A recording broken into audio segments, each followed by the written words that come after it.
95% of the people live and die without ever realizing what is their unique genius. People don't know what to do because we have not handled the most fundamental. You must just tweak your competence. Wherever you are, you will know how to do.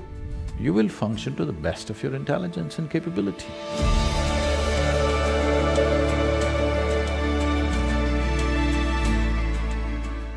One of the things that someone that we actually met a couple weeks ago, the Dean of Harvard Business School, said to me, we were talking about leadership, and he was sharing his philosophy about leadership as the dean of a major business school. And he sort of said, for me, it's about knowing, acting, being, having some real knowledge and expertise to lead, taking action upon it, and then living every day that way. And one of the things that I think has been the most amazing about Sadhguru's journey is the actions that he has taken. You saw some of the programs up there, but maybe you can describe some of the things that you have going on in the world, because it's not just about coming and talking and meeting and philosophizing, it's actually about taking action. So maybe you can tell us some of the things that you have going on around the world and how you get them resourced. When we say being, we're talking about the fundamental nature of our existence. The quality of our existence will determine the quality of our perception, and the quality of our perception will determine the quality of what we know and what we do not know. Action is a consequence of this. If you put it upside down, then it's like saying fruit, tree, root, soil. That's not how it works. Soil, root, tree, and then fruit. If you put it upside down, you may pull out something forcefully, but the damage is there. Today, I'm working with a whole lot of business leaders in the world, both in India and outside. I wouldn't like to generalize this, but I would say at least 60 to 70% of them, by the time they're 45, they're seriously damaged in many ways. Either they have become emotionally stifled because of a certain type of activity, or many of them are suffering from various types of physical ailments, which is essentially, they believe, is a natural consequence of the kind of job they're doing.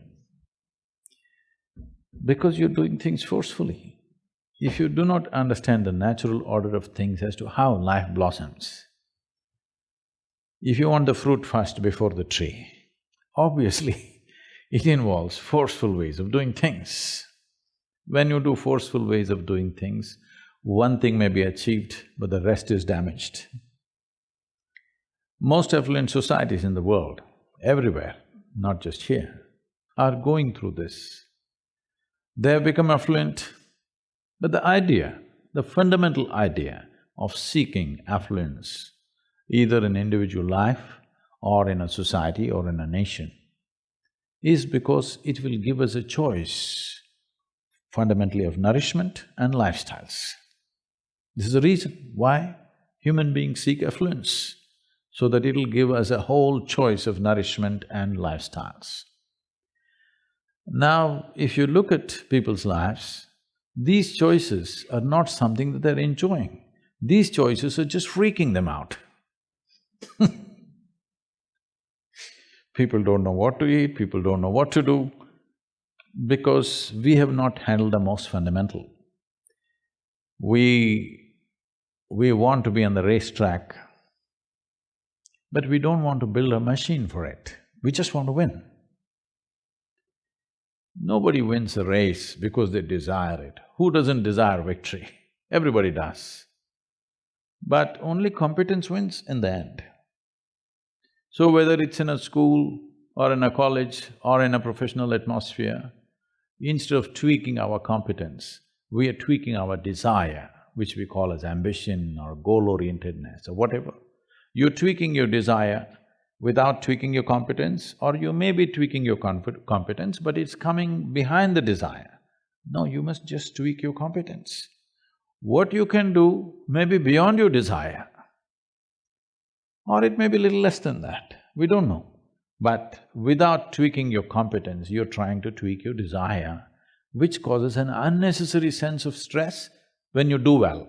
Look at the pain of that.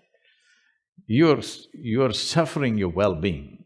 This cannot be excused because our well-being is coming at a great loss and pain to every other creature on the planet. And we are suffering it simply because we are putting the cart before the horse.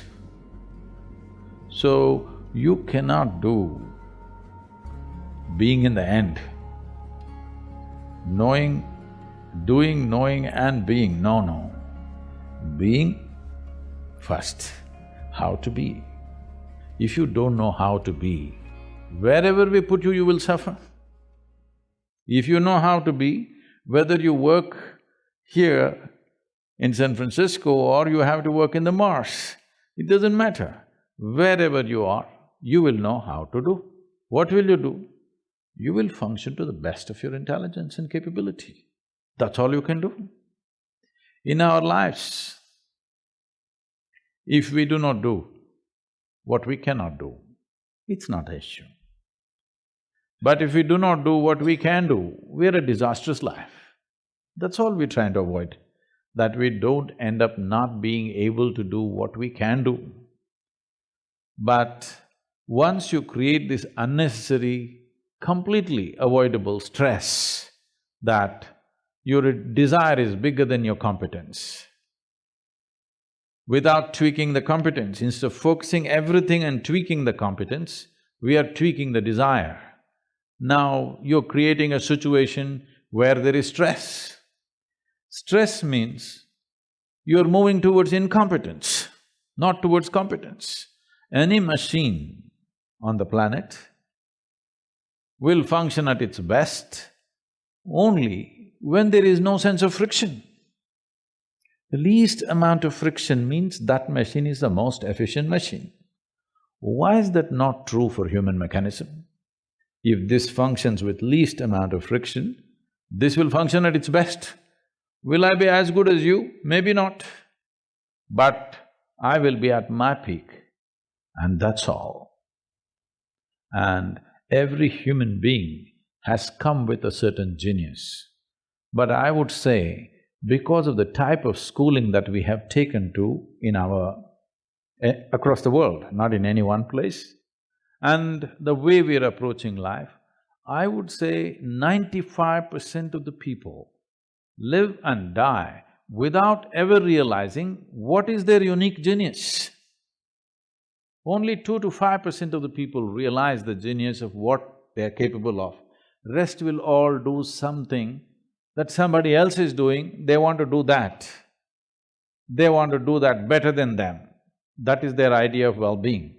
Because of this, a tremendous amount of human genius is simply lost. And that is the biggest crime on the planet, that human genius is stifled because everybody is trying to be in one basket and be on top of everybody else. This is a very rudimentary way of functioning in the world. Unfortunately, that's become the way everywhere. We're trying to do something, but that's in small scale. The large-scale schooling and education and professional seekings are all in this way. We all wanted to get into one basket and be on top of the pile. It's a cruel way to live. If you get there also, you will suffer. If you don't get there also, you will suffer.